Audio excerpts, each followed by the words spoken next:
तो सबसे पहले हम लोग जीके और करंट के महत्वपूर्ण क्वेश्चंस का रिवीजन करेंगे। तो दुनिया की सबसे ऊंची मोटर योग्य सड़क बनाने के लिए Guinness book of world record का प्रमाण पत्र किसे प्रदान किया गया है? तो अभी जो है दुनिया की सबसे ऊंची जो मोटर योग्य सड़क बनी है वो है आपकी उमलिंगला दोहे दर्रे पे बनी है, ठीक है ना।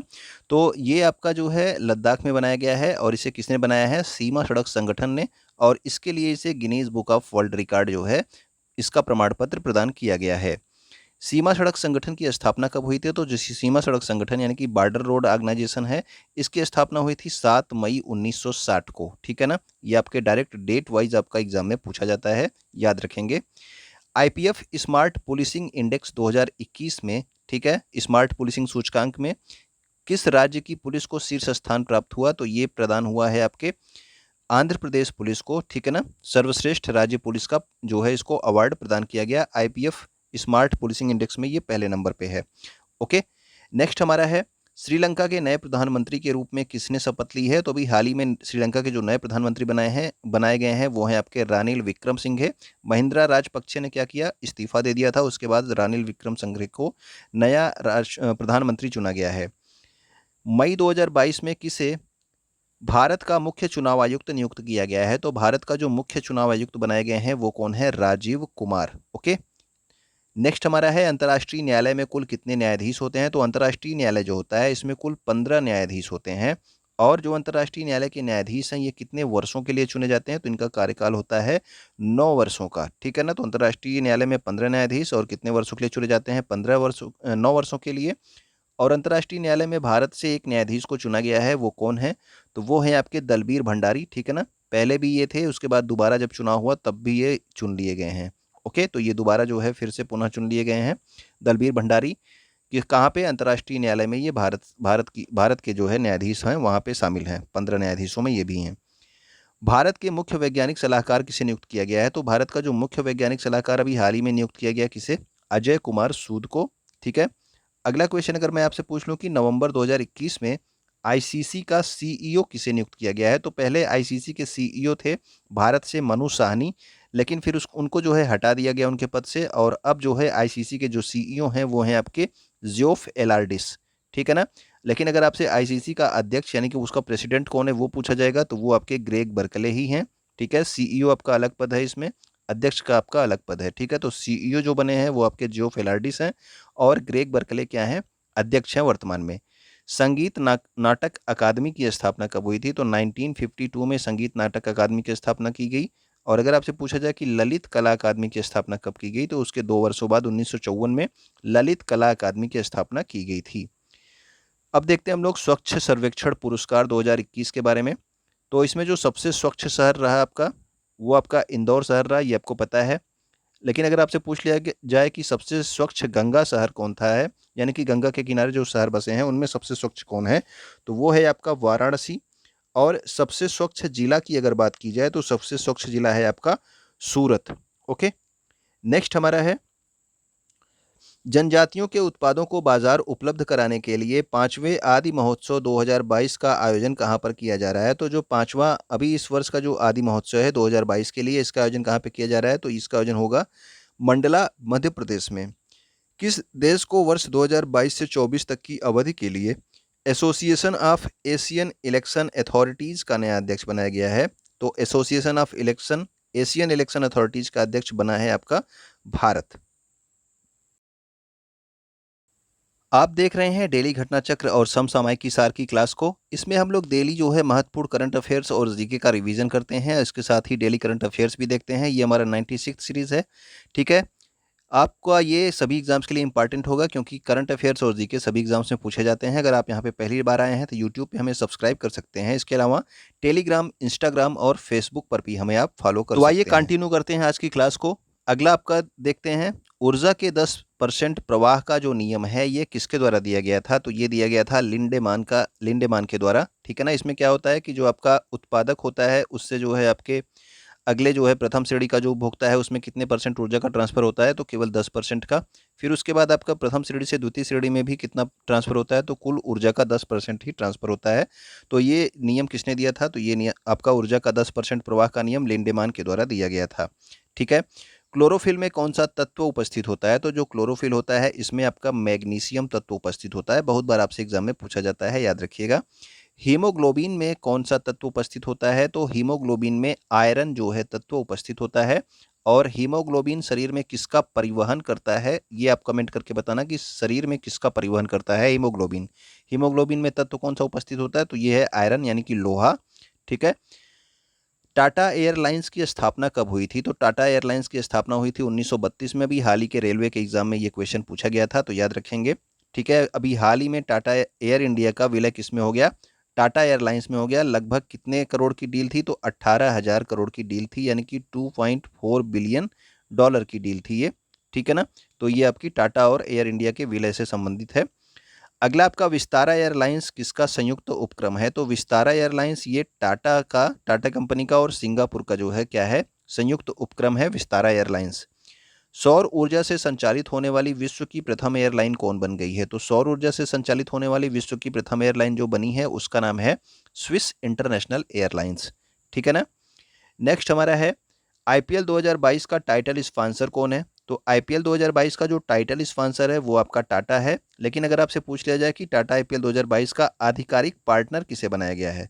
टाइटल स्पॉन्सर कौन है? टाटा, यानी कि आईपीएल 2022 के सामने कौन सा नाम लगेगा? टाटा लगेगा। टाटा आईपीएल 2022 बोला जाएगा। और इसका आधिकारिक पार्टनर कौन बनाया गया है? तो वो आपका रुपे कार्ड जो है, आपका भारत का कार्ड है ये रुपे कार्ड। ठीक है ना। डेबिट क्रेडिट कार्ड से संबंधित ये आपका इसका आधिकारिक पार्टनर बनाया गया है।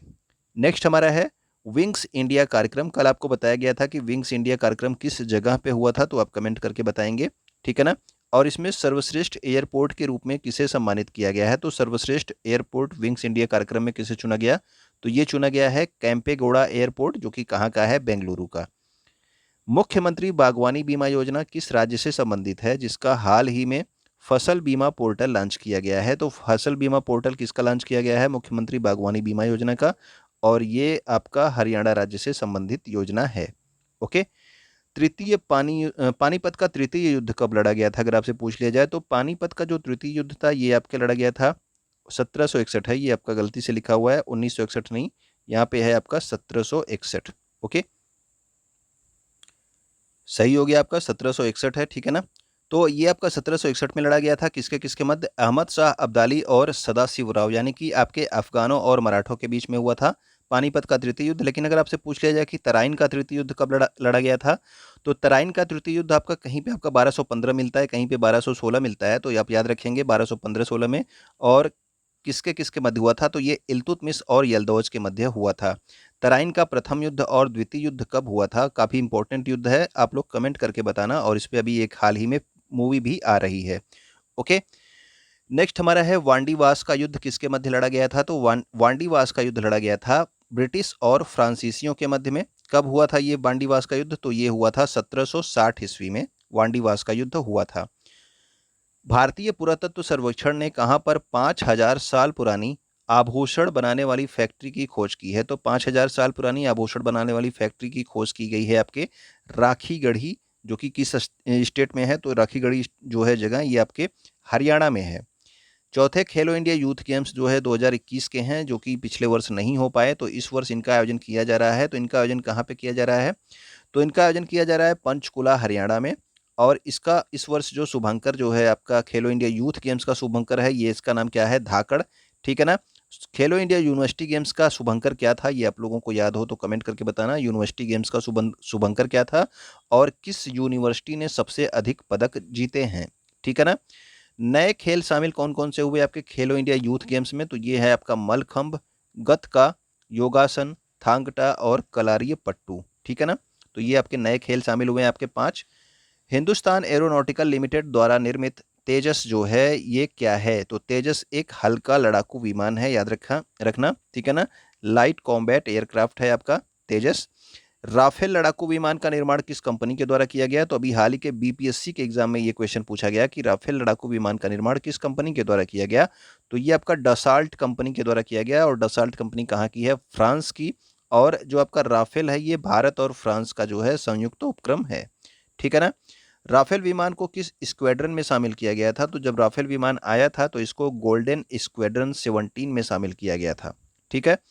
संयुक्त अरब अमीरात में भारत के कर्मचारियों के लिए आवश्यक कौशल विकास करने के लिए भारत सरकार ने कौन सी योजना चलाई है? तो ये आपकी तेजस योजना है, इसका नाम रखा गया है।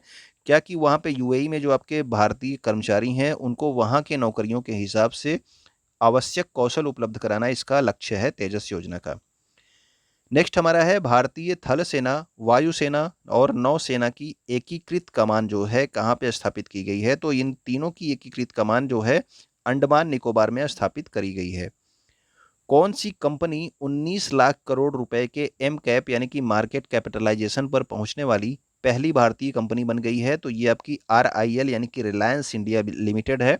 इसके अलावा जो है 19 लाख करोड़ का एम कैप पर पहुंचने वाली भारतीय कंपनी, इसके अलावा $100 बिलियन का वार्षिक राजस्व पार करने वाली पहली भारतीय कंपनी कौन बन गई है? तो ये भी आपकी रिलायंस इंडिया लिमिटेड ही है। ठीक है ना? तो दोनों का आंसर आपका रिलायंस इंडिया लिमिटेड है। नेक्स्ट या आपका है, किस भारतीय अभिनेत्री को 75वें कांस फिल्म फेस्टिवल में ज्यूरी सदस्य बनाया गया? तो आपको याद होना चाहिए, दीपिका पादुकोण को ज्यूरी सदस्य बनाया गया है 75वें कांस फिल्म फेस्टिवल में।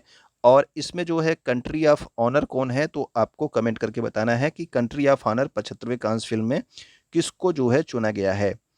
नेक्स्ट हमारा है टाइम हंड्रेड इम्पैक्ट अवार्ड 2022 से किस अभिनेत्री को सम्मानित किया गया है? तो अभी जो है ये आपका मार्च 2022 में टाइम हंड्रेड इम्पैक्ट अवार्ड 2022 से जो है दीपिका पादुकोण को ही जो है सम्मानित किया गया है।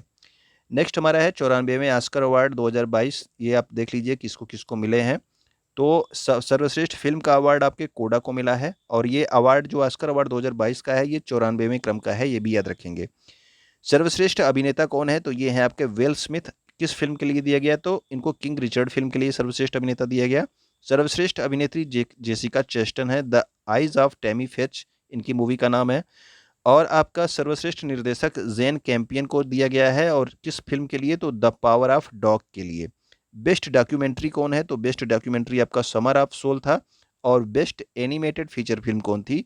तो ये थी एनकांटो। ओके, नेक्स्ट हमारा है 31वां सरस्वती सम्मान किसे प्रदान किया गया? तो ये प्रदान किया गया है रामदरस मिश्र को, इनकी कविता संग्रह मैं तो यहाँ हूं के लिए। एबेल पुरस्कार जो है किसे प्रदान किया गया? तो एबेल पुरस्कार दिया गया है डेविड सुलिवन को। ठीक है ना? मैथमेटिक्स के क्षेत्र में प्रदान किया जाता है एबेल पुरस्कार। मैथमेटिक्स का नोबेल पुरस्कार बोला जाता है एबेल पुरस्कार को।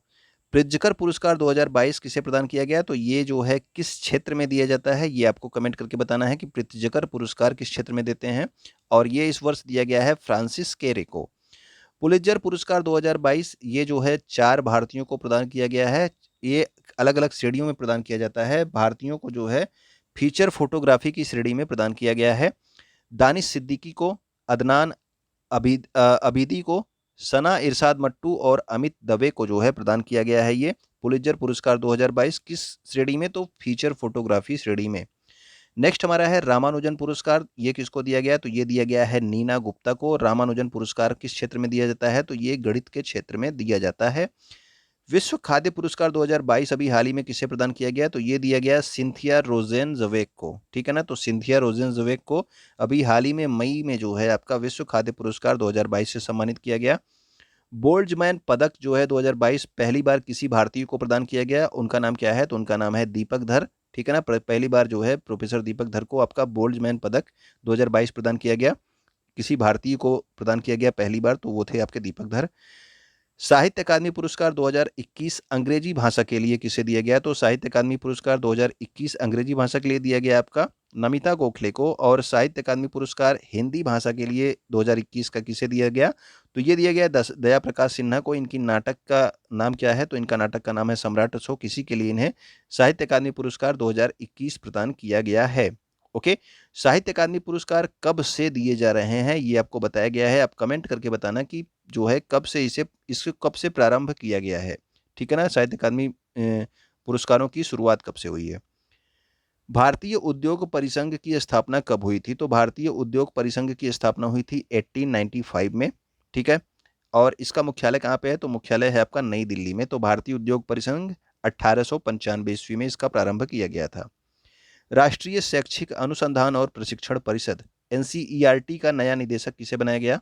तो एनसीईआरटी के जो नए निदेशक बनाए गए हैं उनका नाम है दिनेश प्रसाद सकलानी। अगर आपसे पूछा जाए कि कर्मचारी चयन आयोग यानी कि एसएससी जो आपकी संस्था है, इसके अध्यक्ष कौन बनाए गए हैं, तो इसके अध्यक्ष अभी हाल ही में नियुक्त किए गए हैं एस किशोर। सीबीएसई के अध्यक्ष कौन बनाए गए यानी कि केंद्रीय माध्यमिक शिक्षा बोर्ड के अध्यक्ष बनाए गए हैं आपके विनीत जोशी, ये भी आपकी नई नियुक्ति है।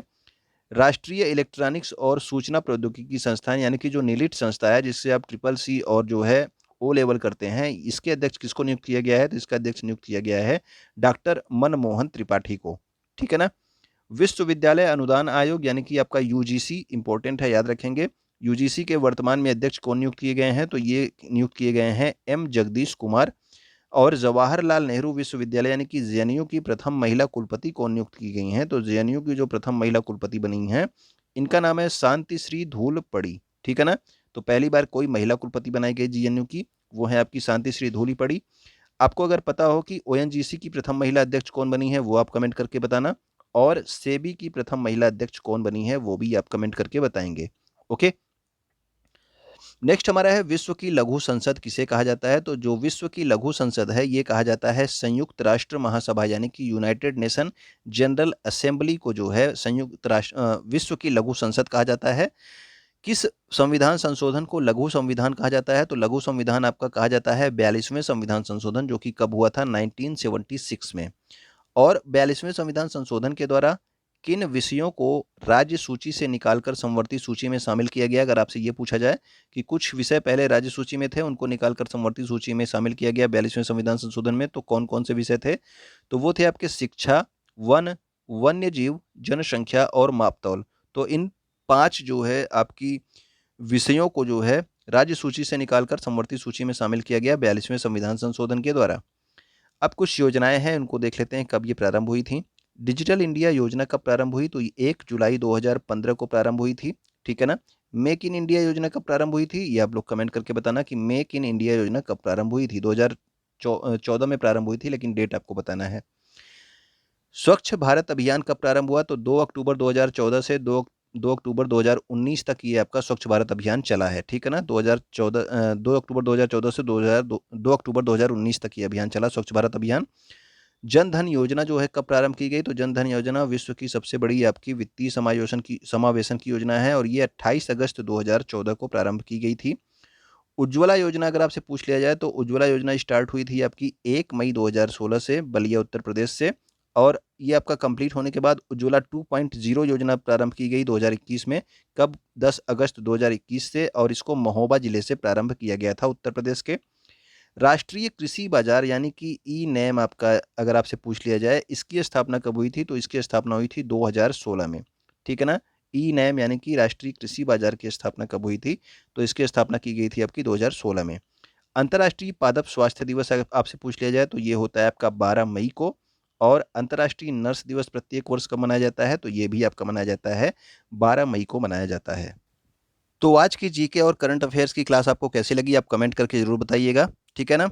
अगर आपको ये क्लास अच्छी लगी तो अपने दोस्तों तक शेयर कर दीजिएगा, क्योंकि जीके और करंट अफेयर सभी एग्जाम्स में आती है। वीडियो को आप अगर यहाँ तक देख रहे हैं तो लाइक कर चुके होंगे। वीडियो को देखने के लिए आपका बहुत बहुत धन्यवाद।